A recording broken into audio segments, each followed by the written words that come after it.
Dream of the Red Chamber Chapter 107. Imagine, just for a second, that your entire world collapses overnight. Oh, yeah, like a total free fall. Right.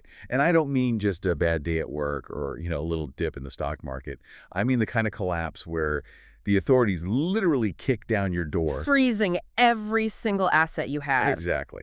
They seize your properties. They drag your family's name through the mud on national television. Everything you thought made you, well, Your wealth, your status, your entire social safety net. yeah, your reputation, it's just gone, evaporated. So my question to you is, who would you become the morning after? That is the real test, isn't it? Who falls apart and who actually steps up to save the pieces. Because a crisis like that, it doesn't necessarily create your character, it introduces you to it. And, well, the characters we are introduced to today are facing exactly that scenario. Today's mission is to dig into this incredibly tense, just emotionally charged Chapter 107 of the classic Dream of the Red Chamber. Which is, just a foundational text. It is.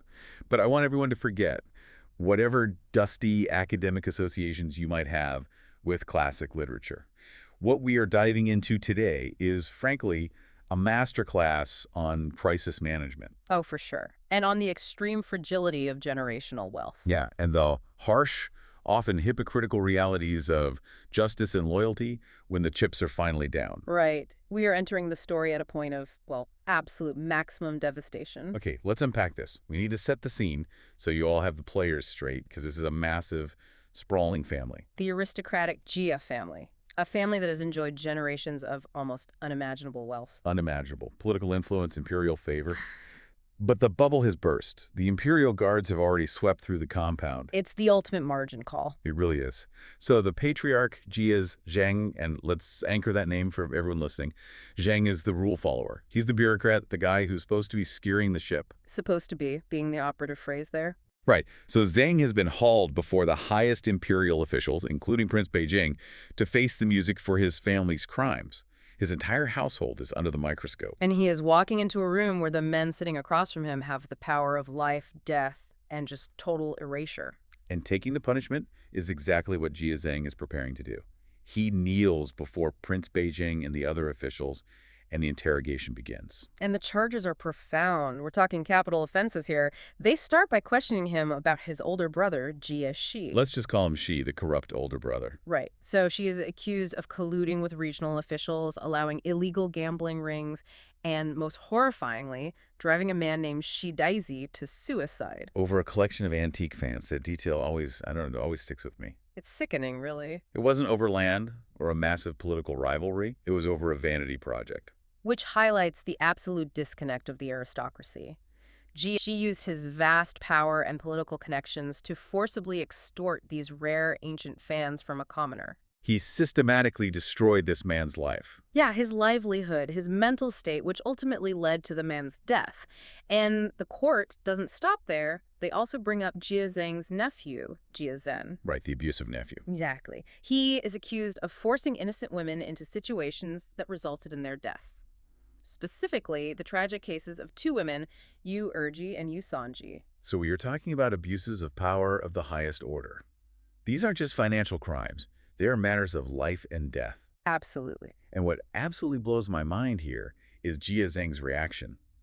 Because, in a modern context, you'd expect the PR spin, right? A massive cover-up campaign. Yeah, you'd expect the lawyers to jump in with, no comment, or my client had no knowledge of these rogue actors within the organization. But deny, deflect, litigate. Exactly. But Jia Zheng doesn't make a single excuse. Well, that speaks to his specific character, which is deeply rooted in Confucian duty. In the Qing dynasty structure, the patriarch is not just a figurehead. Okay, so he actually holds legal responsibility. Oh, completely. He is morally and legally responsible for the behavior of his entire household. So Jia Zheng admits his total negligence. He basically says, I was away on official government duties. Right. Inspecting disaster relief efforts in the provinces. He says, I didn't pay attention to my own backyard. I was entirely foolish. I failed to manage my brother and nephew. And by doing so, I have failed the emperor. He literally begs for severe punishment. Yeah. He asks for the book to be thrown at him. It's a complete capitulation. He recognizes that the buck stops with him. Even if he wasn't in the room when the extortion happened, he built the house it happened in.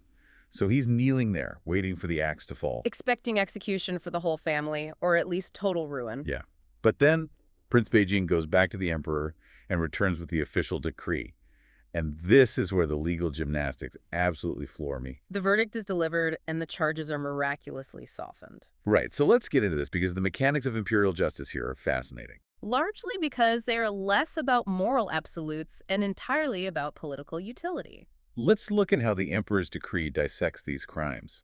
Take the case of the older brother, Jieshi, and those antique fans. The decree acknowledges that the extortion happened, but it deliberately frames the fans merely as playthings. Plaything. Yeah.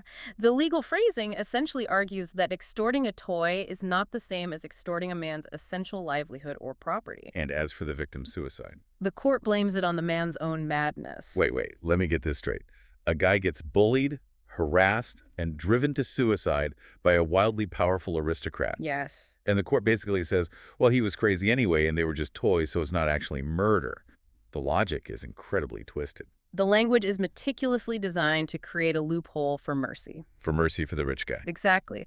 By legally stating that the victim was mad, the emperor's court severs the causal link between the act of extortion and the death. So Jie isn't the murderer in the eyes of the state. Right. He's just an official who overstepped his bounds regarding some trivial items. His punishment is reduced from a potential death sentence to being exiled to a relay station to, quote, work off his crimes. I mean, it's the ultimate example of the justice system protecting the elite. Oh, entirely. It makes me think of how legal teams handle massive corporate malfeasance today. Like what? Well, say a company causes a massive environmental disaster or a deadly workplace incident. The high-priced lawyers spin it as a tragic accident caused by unforeseen external factors. Or contractor error. Yes. The executive gets a slap on the wrist, pays a fine that amounts to a fraction of a percent of their net worth, and steps down from the board for a few months. Meanwhile, real people lost their lives. Right, but the system recategorizes the harm so the power structure remains intact. It's exactly what's happening here. And we see the exact same rationalization applied to the nephew, Jia Zhen. The charges regarding the deaths of those women are systematically downgraded. And how do they spin that? The court looks at the paperwork and decides these were just tragic, private, domestic misunderstandings. Unbelievable. One was a broken engagement, another was a suicide driven by shame from local gossip. The court decides that Jia Zhen didn't directly force them to die. So what was his actual crime then, according to them? His only real crime, legally speaking, was burying them privately without notifying the authorities properly. This goes from manslaughter or abuse of power down to a zoning violation, a paperwork error. Yep. So Jia Zhen gets stripped of his hereditary title and exiled to the coast. It's a punishment, yes, but vastly lighter than execution. And then we get to Jia Zheng himself, the guy who just threw himself on the mercy of the court and asked to be punished. Right. What happens to the patriarch? The emperor pardons him completely. The decree explicitly states that because Jia Zheng has been a diligent, hardworking government official for years, he is absolved of the crime of failing to manage his household. Not only is he pardoned, but the emperor orders that his confiscated properties be returned to him. Which is just a massive twist. Okay, I have to push back on the emperor's logic here because, you might call this a calculated move, but is it genius or is it just incredibly short-sighted? How do you mean? By leaving a corrupt system in place just to avoid a rebellion among the nobility, isn't he just guaranteeing a worse collapse down the line? He knows exactly what kind of corrupt monsters the brother and nephew are. He knows the family is a mess. True. So why let them off the hook, and why pardon the patriarch completely? You have to view it through the lens of macro-political stability rather than micro-level justice. The emperor isn't dispensing moral justice. He is dispensing statecraft. Okay, statecraft over justice. Think of it like a surgeon dealing with a compromised organ. The Jia family is a legacy family, deeply embedded in the aristocratic network for almost a century. They're too big to fail. Exactly. If you execute the whole family, you send a shockwave of terror through the entire nobility. That terror breeds paranoia, and paranoia breeds rebellion. So by softening the blow, the emperor looks merciful and benevolent to the rest of the ruling class. He plays the gracious monarch to keep the other nobles comfortable. Furthermore, he is surgically removing the problematic elements, exiling the corrupt brother and the abusive nephew, while keeping the useful asset. Because Jia Zheng is useful. Highly useful. He's a loyal, rule-following, hard-working bureaucrat. The emperor needs men like him to actually run the empire's infrastructure. So he rewards Jia Zheng's personal utility to the state, effectively indebting Jia Zheng to him forever while cleaning house. It has absolutely nothing to do with justice for the commoners who died. Their deaths are treated as mere collateral damage of aristocratic bad behavior. It's chilling. The illusion of justice is maintained, the powerful are protected, and the victims are written off as crazy or dramatic. It's a very cynical ruling. But surviving the emperor's wrath is really only half the battle. Because when Jia Zheng actually walks out of the palace and heads home, he faces a completely different kind of nightmare. The imperial raid might be over, but the structural damage to his family is permanent. The emperor pardoned Jia Zheng. He gave him his house back. But keeping the physical house doesn't mean you can afford to keep the lights on or feed the hundreds of people living inside it. Let's get into that brutal reality. Jia Zheng rushes home. You can imagine the sensory overload of this scene. Oh, the panic. The entire compound, hundreds of servants, wives, concubines, children, they've been waiting in absolute breathless terror. Wondering if they're all going to be executed or sold into slavery. Right. Jia Zheng walks in, goes straight to the matriarch, Lady Jia, and tells her the news. And there is an immediate wave of relief. No one is dying today. But almost instantly, the psychological whiplash hits. You survive the immediate threat of death, only to be faced with the terrifying prospect of how you are actually going to live. We see this play out immediately with Lady Xing and Yuxi, the wives of the men who are being exiled. They start weeping bitterly. And it's crucial to understand that they aren't just crying because they will miss their husbands. Not at all. They are crying because their entire safety net just vaporized. Yeah. In this specific patriarchal structure, a woman's status, her wealth, her physical safety, and her influence within the compound are entirely tied to her husband's standing. Exactly. With the corrupt brother and the abusive nephew stripped of their power and sent into exile, Lady Xing and Yuxi are suddenly reduced to nothing. They are terrified of an isolated, impoverished future. They are now going to have to rely on the charity of relatives they don't even get along with. Yuxi, for instance, used to run her side of the family estate with absolute iron-fisted authority. And now? Now she is effectively a dependent, an unwanted guest in the main house. Their grief is a terrifying loss of identity and agency. It's the sudden realization that you are no longer the one writing the checks. You are the one hoping someone else will pay for your groceries. It's a steep fall. And speaking of checks, this is where the story hits a wall of pure modern financial panic. Lady Jia, who is the oldest, most respected figure in the family, the ultimate matriarch, she cuts through the crying. She asks Jia Zhang a very practical question. Okay, the men are going into exile. They need travel money. How much money is left in the Western Treasury to give them? It's the question that forces the ultimate reckoning. Up until this moment, the family's main problem has been political and legal. Lady Jia's question shifts the crisis to the economic reality. And Jia Zhang's answer is devastating. He admits a shocking truth. The old treasury is completely empty. Not just low, completely hollowed out. He confesses that not only is the liquid cash gone, but there are massive external debts. He uses a phrase that is incredibly evocative to describe their agrarian economic situation. Oh, I love this phrase. He says that regarding the rents from their eastern agricultural lands, they have been eating the year of the tiger's rent in the year of the rabbit. Eating the year of the tiger's rent in the year of the rabbit. I really want to pause and dig into the mechanics of that because it sounds poetic, but it's actually a terrifying financial reality. Oh, it's a nightmare. How does a family with massive land holdings actually go broke like this? Well, to understand this, we have to look at how feudal aristocratic wealth actually functioned. Their wealth wasn't a modern stock portfolio, it was agrarian. Okay, so it relied on tenant farmers. Working the land and paying annual rents, usually in grain or silver, after the autumn harvest. So the money comes in big chunks, once a year. Exactly. But the Rongol mansion has immense fixed daily operating costs. We are talking about feeding hundreds of servants, Hosting lavish banquets to maintain political face. buying imported silks, bribing officials, and just maintaining the physical, sprawling architecture of the estate. So the expenses are daily, but the income is only annual. Precisely the trap. Over the years, the family's lifestyle outpaced the annual harvest. So what do? They start borrowing against future harvests. They go to the tenant farmers or local money lenders and say, give us next year's rent now at a discount, or we'll take a high-interest loan secured by the land. Wow. By the time we reach this chapter, they are so deep in the debt spiral that they are spending income that won't be generated for 2 or 3 years. Eating the tiger's rent in the year of the rabbit means they have consumed the future to pay for the present. They are functionally bankrupt. It makes me think of an ecological collapse.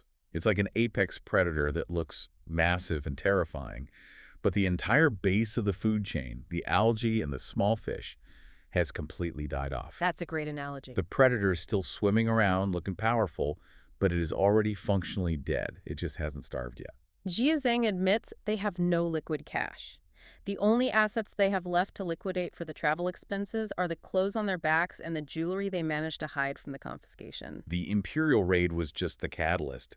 The collapse was inevitable. The systemic rot of the Jia family is fully exposed here. They were financially ruined long before the emperor's guards ever showed up.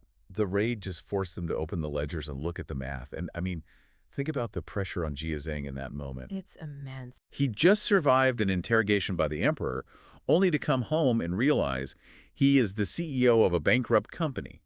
He has hundreds of dependents who have zero life skills, whooping relatives who hate each other, and no money in the bank. He is completely paralyzed. He has no idea what to do. Right, because he's a man of letters, a moral philosopher, a bureaucrat. He doesn't know how to hustle. He doesn't know how to liquidate assets, and he certainly doesn't know how to manage a crisis of this magnitude. The theoretical Confucian framework he relies on offers no practical guidance for a margin call. He is frozen. But the vacuum of leadership doesn't last long, because this is exactly when the true leader of the family steps out of retirement. Faced with absolute ruin, weeping relatives, and a paralyzed patriarch, the elderly matriarch, Lady Jia, takes over. Lady Jia spent the last few years basically playing the role of the indulged, happy grandmother, right? Yeah, she watches plays, eats fine food, and lets the younger generation manage the chaos. But the moment the structural integrity of the family is threatened, she snaps back into focus with terrifying clarity. She recognizes that if she doesn't act immediately, the family will tear itself apart over whatever scraps are left. The exiled men come in to say their tearful goodbyes. They have no money for the road, and exile in this era means a brutal, physically exhausting journey to the harsh frontiers of the empire. Lady Jia doesn't just offer thoughts and prayers. She takes charge. She orders her own personal heavy chest to be dragged out into the main hall and opened. And inside is her lifelong personal savings. We're talking massive amounts of silver, gold, and ancient, irreplaceable jewelry. This is the emergency fund she has been sitting on for decades. And what's crucial here is the mechanism of her intervention. She doesn't just hand the keys over to Jia Zhang and say, "Here, manage the debts." She explicitly mathematically dictates how every single piece of that wealth will be divided. It is a masterclass in wealth redistribution, but also in passing ultimate judgment. Let's break down the exact numbers because the math tells a massive story about her values. Okay, let's look at the numbers. She gives 3,000 taels of silver to the older, corrupt brother, Jia Shi. But she specifies 2,000 is for his travel into exile, and 1,000 is to be given directly to his wife, Lady Sheng. Then she gives 3,000 taels to the abusive nephew, Jia Zhen. But the split is different here. Only 1,000 for his travel, and 2,000 for his wife, Yu Shi, to live on. Notice the precision of her logic. She is acting as a judge of character in need. She knows the older brother is elderly and perhaps needs more comfort or bribes on the harsh road, so he gets 2,000. She knows the nephew is younger, stronger, and honestly should suffer a bit more for the horrific things he's done. So he only gets 1,000. But the most important part of this equation is the wives. By giving the wives direct, mandated sums, she is ensuring they aren't left entirely destitute and dependent on men who have already failed them so spectacularly. She is legally bypassing the patriarchal structure to give these women a personal financial lifeline. It's incredibly strategic. It really is. But then we get to Wang Shifeng, and for you listening, Wang Shifeng has basically been the chief operating officer of the household for years. She's brilliant, ruthless, and has run the day-to-day logistics of this massive estate. So Lady Jia allocates 3,000 taels to Wang Shifeng. But she commands that this money be kept solely for Shifeng, and she explicitly forbids Shifeng's husband, Jia Lian, from touching a single coin of it. This is a profound moment of validation. Wang Shifeng has worked herself to the bone running the incredibly complex machinery of this massive household. She has done the thankless labor, dealt with the petty internal politics, and kept the illusion of wealth alive as long as she could. Lady Jia is recognizing that labor. By giving her a massive sum and locking her husband out of it, Lady Gia is implicitly punishing the husband for his uselessness and his infidelities. While providing a golden parachute for the woman who actually kept the lights on. Exactly. I see it like a founder stepping back into a company during a brutal Chapter 11 bankruptcy. She liquidates her own hidden stock options, bypasses the useless executive board, and personally walks around the office handing out severance packages to the mid-level managers who actually did the work. She is completely cutting off the dead weight. It's ruthless, but it's fair. It shows that Lady Gia's mind is still incredibly sharp. The trauma of the raid hasn't diminished her intellect. It has sharpened it. Absolutely. Okay, but I have a major question here. This is where I need you to explain the underlying logic. Amidst all this survival math, funding exile, saving widows, rewarding the hard workers, Lady Gia sets aside a very specific sum. Ah, yes. The 500 taels. She gives 500 taels to Gia Lian with a strict instruction. This money is specifically to be used next year to send Lin Dayu's coffin back south to her ancestral home. Lin Dayu being her deceased granddaughter. Right. So why prioritize 500 taels for a coffin when your living family members are literally being exiled, Yeah. the house is bankrupt, and people are weeping about how they're going to buy food? Isn't that just completely irrational? It might seem irrational from a pure, cold-blooded survivalist perspective, but that 500 taels is the pivotal detail that separates Lady Gia from mere survivalists. How so? It is about spiritual debt and the moral fabric of their civilization. Lin Dayu was Lady Gia's beloved granddaughter who died tragically in the household. So there's a strong emotional tie. Yes, but more than that, in traditional Chinese culture, ancestor worship and proper burial in one's ancestral soil are paramount. Okay. Leaving her buried far from her home in the south would be a profound spiritual failure. It would render her a wandering ghost. So it's not just an emotional attachment, it's a fundamental failure of duty to the cosmos. Exactly. Lady Gia is making a massive philosophical statement to her family. She is saying that even in total collapse, even when you are bankrupt and facing ruin, there are certain moral obligations that transcend immediate pragmatic survival. Wow. If you abandon your dead, if you abandon your sacred duties just to save a few bucks for the living, you have lost your soul. You have ceased to be a civilized family and have become animals scrambling for scraps. That 500 taels is an anchor to their humanity. It proves that the Gia family still stands for something beyond money. It's incredibly powerful. It asks a profound question of anyone listening. What are your non-negotiables? When everything falls apart and the bank accounts are frozen, what is the one moral obligation you will absolutely not compromise on? For Lady Gia, it's honoring the dead. And then, after securing that spiritual debt, she looks at the future.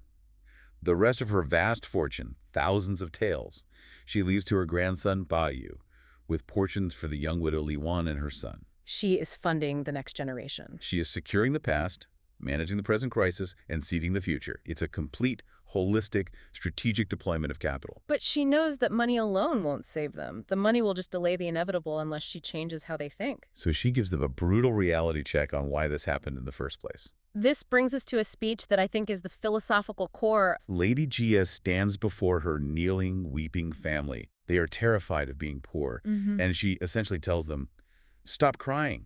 I'm not afraid of poverty." She strips away their victimhood. She tells them she knew this was coming. She says she knew the family was empty inside, pretty outside, for years. She isn't shocked by the raid. She was just waiting for the other shoe to drop. And then she diagnoses the exact disease that killed their family by quoting an old saying, "Position alters the air, nurture alters the body." Position alters the air. Nurture alters the body. Let's dissect that. What does that actually mean in the context of generational wealth? Well, position alters the air means that the environment of extreme wealth and unearned power fundamentally changes your psychology. The air you breathe at the top of the hierarchy is different. Yes.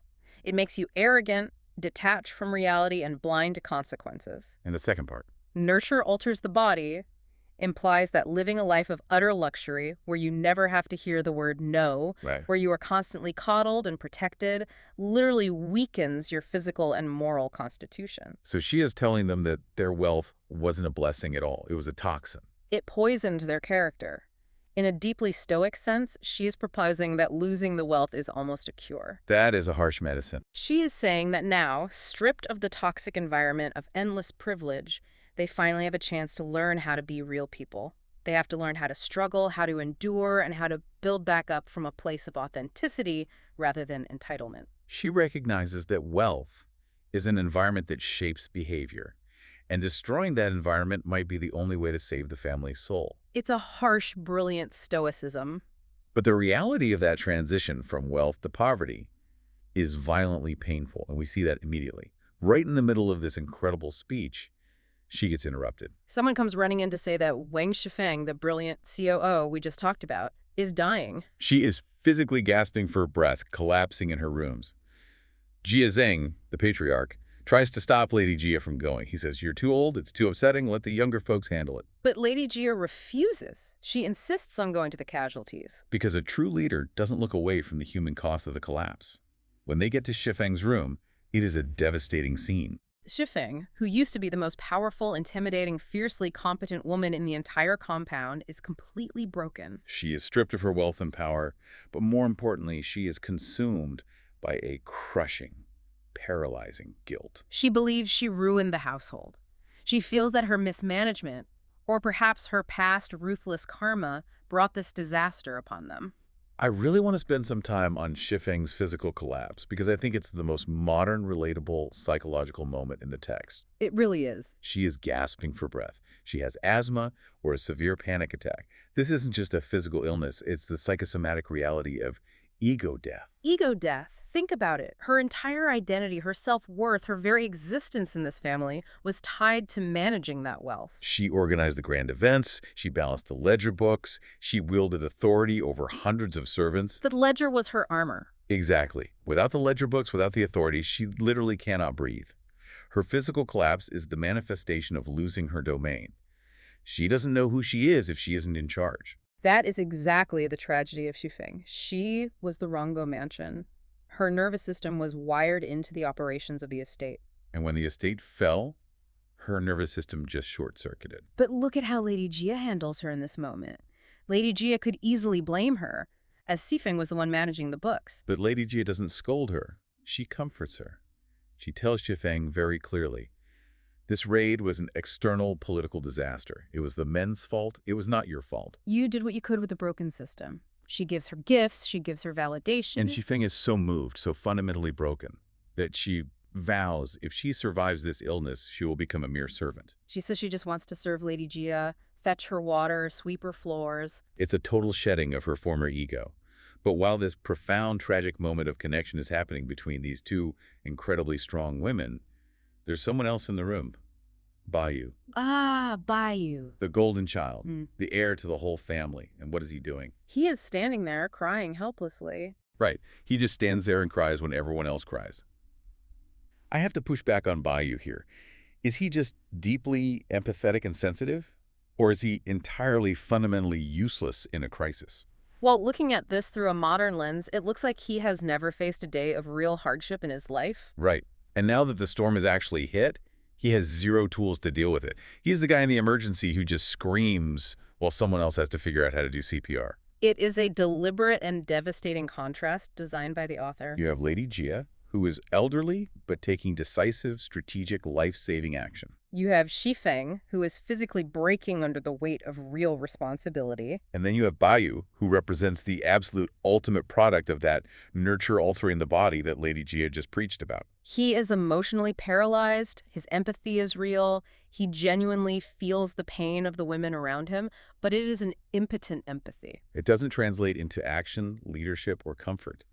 He is merely a mirror reflecting the sadness of the room, but he provides no light, no warmth, and no solutions of his own. It really highlights how a sheltered existence robs you of your resilience. But just as the family is hitting rock bottom, just as they are processing this ego death and accepting this new, humbled, impoverished reality, the outside world throws them a massive curveball. The tragedy at home is interrupted by a chaotic street scene, and the game changes all over again. We shift from the tragedy of loss to the bitter irony of restoration. The tears have been shed. Jia Zhang sees the exiles off. His brother and nephew head out on the long, brutal road to the frontier. He turns around, probably exhausted to his very marrow, and heads back to his empty, bankrupt house to start figuring out how to buy rice for his remaining family. But when he gets to his front gate, There's a chaotic scene. A mob of people are gathered there, yelling, celebrating, and demanding, seeking good news money. It's customary to tip the messengers who bring good tidings from the imperial court. But Jia Zheng is utterly confused. What good news could there possibly be? His family is ruined. His treasury is empty. And then the bomb drops. The emperor has issued a new decree. He has restored the hereditary title of the Duke of Rongguo. And he hasn't just restored it to the family abstractly.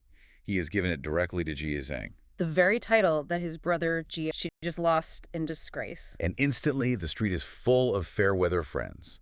All the relatives, the minor aristocrats, the sycophants who had been avoiding the Jia family like the plague for the last few weeks out of fear of guilt by association. Suddenly, they are rushing back in through the gates. They are offering congratulations, bowing, bringing small gifts, trying to get back in their good graces. Yeah. Because overnight, Jia Zheng is a duke again. The social magnetism of power reasserts itself instantly. But look at Jia Zheng's internal reaction. Is he thrilled? Is he relieved that his status is back? No. He is utterly miserable. He is overwhelmed with guilt and anxiety because he realizes he has gained this massive, prestigious title entirely due to his older brother's absolute ruin. It feels dirty to him. He actually tries to reject it. He attempts to give the title and the family's massive pleasure garden back to the state. He petitions the emperor, saying, "Please, I am not worthy, I don't want this, take it back." And the emperor absolutely refuses. The emperor forces him to keep the title and the estate. Which puts Jia Zheng in the most absurd, painful, contradictory position possible. He is now a high-ranking official with a massive, glittering title, living in a sprawling palace. But he has absolutely no liquid money. He is struggling to maintain the face and the lifestyle of a duke on a completely broken budget. This is where we see the absolute terrifying political mechanics of the emperor's strategy. Yeah. By giving Jia Zheng the title but explicitly providing no financial bailout, the emperor has essentially put Jia Zheng in golden handcuffs. Golden handcuffs. Let's really explain how that mechanism works in this feudal political context because it's diabolical. Think about the fixed social operating costs we discussed earlier. If the emperor just left Jia Zheng as a minor disgraced official, Jia Zheng could shrink his household. He could quietly sell off assets, move to a smaller home. Quietly rebuild his wealth, or perhaps even harbor resentment and plot a rebellion. But by making him a duke, the emperor forces Jia Zheng into the searing spotlight.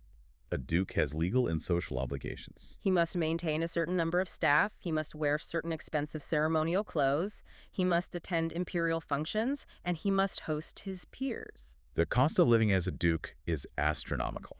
But because he is broke, he is desperate. Exactly. However, and this is the genius of the trap, because his family was just investigated and purged for corruption, Jia Zheng cannot accept a single bribe. He cannot engage in any corrupt side hustles, extortion, or shady land deals to make money. He is under a microscope. Because all eyes are on him. If he steps out of line even an inch, if he takes one illicit silver piece to pay his staff, the emperor will crush him, and this time there will be no mercy. It guarantees Jia Zheng's absolute terrified loyalty. The emperor gets a perfectly compliant, uncorrupt, high-ranking official who will work himself to death for the state because he literally cannot afford a scandal. The title isn't a gift. It is a cage. It is a burden designed to keep him exhausted, compliant, and totally dependent on imperial goodwill. It's incredibly cruel. It's like tying a massive golden anchor around a drowning man's neck and telling the whole world you just threw him a life preserver. Everyone on the shore is cheering for him, but he is sinking straight to the bottom. It makes me think of the modern burden of status. Right. How often do you chase titles, promotions, or social standing, only to realize that once you get them, they are immense financial and emotional burdens? You get the promotion to senior vice president, but it comes with zero pay raise. A huge target on your back from all the other executives. And you are quietly going bankrupt, trying to maintain the lifestyle the title demands. The title looks shiny from the outside, but it's heavy to wear. It forces you to reflect on what you are actually chasing. Are you chasing security or are you chasing a cage? And it exposes the hypocrisy of the people around them. The fair-weather friends rushing back in, it highlights the purely transactional nature of their society. They don't care that Jia Zheng is broke, depressed, and terrified. They just care that he has the label of Duke again. But the tragedy is, while Jia Zheng is trying to play the part of the noble duke for the outside world and the emperor, his actual household, the servants on the ground, the people he is supposed to be leading, are falling apart. The macro-political burden is crushing his micromanagement of the family. And this brings us to a crucial subplot that acts as a microcosm for the whole tragedy. It's a story about exactly how Jia Zheng's leadership style fails when dealing with real, raw loyalty. With the family broke and the patriarch distracted by his golden handcuffs, the servant class within the compound is starting to slack off. The discipline is just gone. They are dodging work, they are demoralized, and they are looking out only for themselves. But there is one exception. A new servant named Bao Yang. Bao Yang, he was sent over from the Zen family. Bao Yang is rough around the edges, he's loud, but he is fiercely, stubbornly loyal. He actually cares about the Jia family's honor. However, because he's new and because he actually works hard, the other lazy servants alienate him and mock him. So Bao Yang is feeling frustrated and isolated. One day, he's out in the street, he's had a few too many drinks, and he overhears two random people gossiping. And what he hears makes his blood boil. They are talking about a guy named Lord Jia, specifically an official named Jia Yukun. We need to pause here and explain exactly who Jia Yukun is, because his betrayal is central to the moral decay of this world. Jia Yukun is the archetype of the cynical opportunist. He is a man who started with absolutely nothing. He was a poor, starving scholar. Years ago, the Jia family patronized him. They gave him money. They used their massive political connections to get him his first jobs. They basically built his entire career from the ground up. He owes his entire existence, his wealth, and his power as an official to the Jia family's past generosity. He's the ultimate beneficiary of their old wealth. He should be their biggest offender. But what are the people in the street saying about him? They revealed that when the imperial raid on the Jia family was being planned, Jia Yukun didn't just stand by silently. He actively kicked the family while they were down. To prove to the emperor that he wasn't playing favorites, to prove his own absolute ruthless loyalty to the state, Yukun ensured the raid went through. He threw his benefactors under the bus to save his own skin and advance his career. It's the ultimate betrayal. He sacrifices the roots of the tree that grew him. And Bao Yang, the loyal drunk servant, hears this gossip in the street, and he is enraged by the sheer injustice of it. So enraged that in a cinematic twist of fate, right at that exact moment, Jia Yukun happens to be passing by in his fancy sedan chair, surrounded by his guards. And Bao Yang just loses it. He yells at him in the street, calling him an ungrateful traitor, screaming about how he forgot the family's grace, exposing Yukun's hypocrisy to everyone within earshot. And he doesn't even flinch. He just ignores the drunkard and keeps moving. He is utterly untouchable in his new power. The tragedy doesn't end in the street, though. The lazy servants in the Jia household, the ones who hate Bao Yang because his work ethic makes them look bad, hear about this drunken outburst. And they see an opportunity to get rid of him. They run straight to Jia Zheng to report it. They tell the patriarch, hey, your new guy Bao Yang was drunk, causing a scene and screaming at a high imperial official in the middle of the street. And this raises an incredibly important question about leadership and values. How does Jia Zheng react? Does he investigate Yukun's betrayal? Does he pull Bao Yang aside and say, listen, I appreciate that you are the only one left who actually cares about our family's honor, but maybe don't scream at officials while drunk? Does he reward the core loyalty while correcting the behavior? No. Jia Zheng, who, as we've established, is now absolutely terrified of causing any political waves, terrified of his golden handcuffs, and terrified of offending anyone with power, scolds Bao Yang. He severely punishes the one guy who stood up for the family and exiles him to go guard the garden, isolating him from the household. It is deeply infuriating for the reader, but it makes perfect psychological sense for Jia Zheng's degraded state. He is a deeply moral man in theory, but he is a terrible, cowardly manager in practice. He prefers a quiet, lazy servant over a loud, fiercely loyal one, because his primary goal in life now is avoiding conflict. He is managing entirely by fear. He would rather suppress the truth than deal with the messy reality of defending it. Let's look at the two archetypes colliding here. Okay, on one side you have Jia Yukun, the corporate survivor. He is calculating, emotionally detached, and perfectly willing to sacrifice the people who built him up in order to prove his usefulness to the current power structure. And the horrific truth is, the system rewards him for it. On the other side, you have Bao Yang, the true believer. He operates on raw, unpolished loyalty, gratitude, and emotion. And the system, even the microsystem within his own household, punishes him because his raw emotion is seen as a political liability, a risk to the status quo. Jia Zhang would rather be betrayed quietly by an equal than defended loudly by a subordinate. He has the grand title of Duke, he has his massive house back, but he has completely lost the plot on how to inspire, protect, or lead his own people. He is surrendered entirely. He has surrendered his agency to the mechanics of survival, sacrificing justice, loyalty, and basic human decency along the way. The house stands, but it is entirely hollow.